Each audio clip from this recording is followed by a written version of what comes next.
దేవాలయాలపై, పురోహితులపై, అర్చకులపై దాడులు నివారించడానికి ప్రత్యేక చట్టం తెస్తామని విజయవాడ సెంట్రల్ శాసనసభ్యులు మల్లాది విష్ణు హామీ ఇచ్చారు. కాకినాడ డి కన్వెన్షన్ హాల్లో రాయవరపు ప్రభాకర్, బమ్మిడిపల్లి మూర్తి ఆధ్వర్యంలో కందాల దుర్గా అధ్యక్షతన జరిగిన బ్రాహ్మణ ఆత్మీయ సదస్సుకు ముఖ్య అతిథిగా విచ్చేసిన మల్లాది విష్ణుపై వ్యాఖ్యలు చేశారు.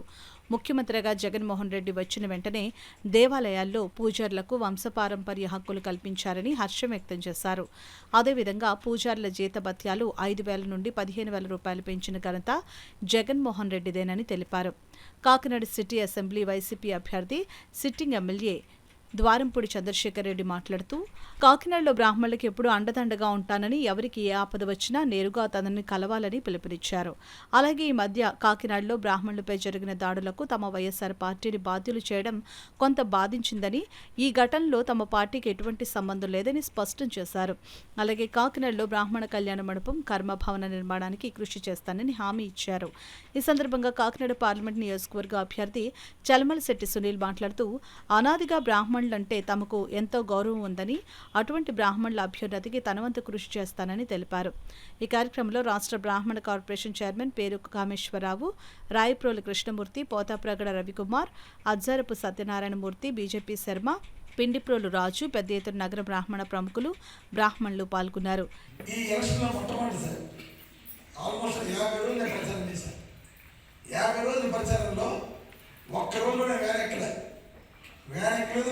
దండం పెట్టుకుని వెళ్ళిపోలేదు.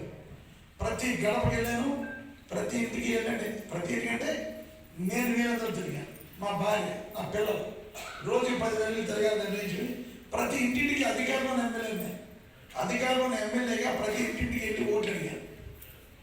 ధైర్యాన్ని జగన్మోహన్ ఇచ్చింది.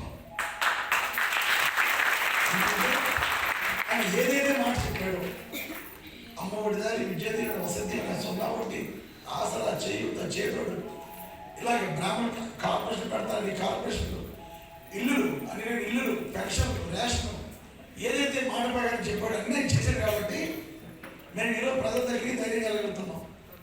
ఒక ఎగ్జాంపుల్ చెప్తాను. కొట్టబాబు నాకు అపోజిషన్ క్యాండిడేట్ ఇక్కడ ఈరోజు వచ్చి కొట్టబాబు ఇంటికి తిరగలేదని ధైర్యం లేదు అన్నాడు.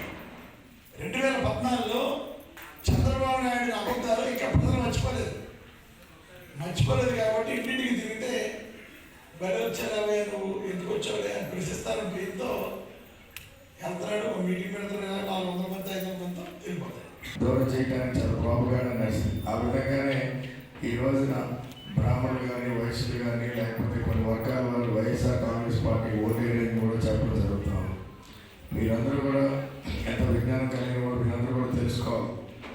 జగన్మోహన్ రెడ్డి గారు ముఖ్యమంత్రి అయినప్పుడు కాడి నుంచి కూడా ఎలాంటి పరిస్థితుల్లో ఆయన ముఖ్యమంత్రి అయ్యారు. ఈ రాష్ట్రం ఆర్థికంగా చాలా ఇబ్బందులు ఉన్న పరిస్థితుల్లో ఆయన ముఖ్యమంత్రి అయ్యారు. అప్పట్లో నాకు గుర్తుంది. ఎందుకంటే జగన్ ముఖ్యమంత్రి అయ్యి ఈ రాష్ట్రాన్ని ఒక సంవత్సరం కూడా నడపలేడు అని చెప్పే కొన్ని రోజుల్లో సడన్గా కరోనా వచ్చిన సమయం, ఇవన్నీ కూడా మీరు గుర్తు చేసుకోవాలి. అలాంటి పరిస్థితుల్లో జగన్మోహన్ రెడ్డి గారు ముఖ్యమంత్రిగా వచ్చి కరోనా సమయంలో ఏ విధంగా అయితే అందరినీ కూడా ప్రతి కుటుంబాన్ని ఆదుకున్నారు. వాలంటీర్ వ్యవస్థను తీసుకొచ్చి ఆ రోజున బంధువులు కూడా మన ఇంటికి వచ్చి ఆదుకోలేని సమయంలో జగన్మోహన్ రెడ్డి గారు ఒక వాలంటీర్ వ్యవస్థ ప్రతి కుటుంబాన్ని కూడా ఆదుకున్న వైపు మీరందరూ కూడా గుర్తు చేసుకోవాలి.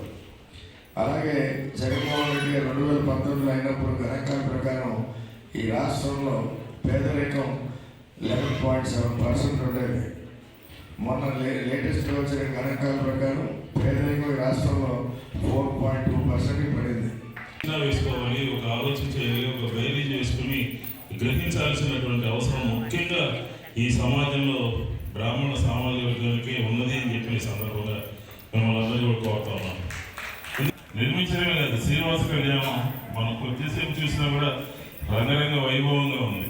అంటే ఆ భక్తిభావం కలిగి ఆ గుళ్ళు నిర్మించాలని, శ్రీనివాస కళ్యాణం లాంటి కార్యక్రమాలు చేయాలని చెప్పి ఒక ఆలోచన వచ్చింది. ఏంటంటే ఆ ఆలోచన కలిగిన వాడు, ఆ ఆలోచనతో ఉన్నటువంటి వాడు బ్రాహ్మణ సామాజిక వర్గానికి తల్లో నాలుగులాగా ఉంటాడు అని చెప్పి వేరే చెప్పాల్సినటువంటి అవసరం లేదు అని చెప్పి కూడా నేను ఈ సందర్భంగా చెప్తాను.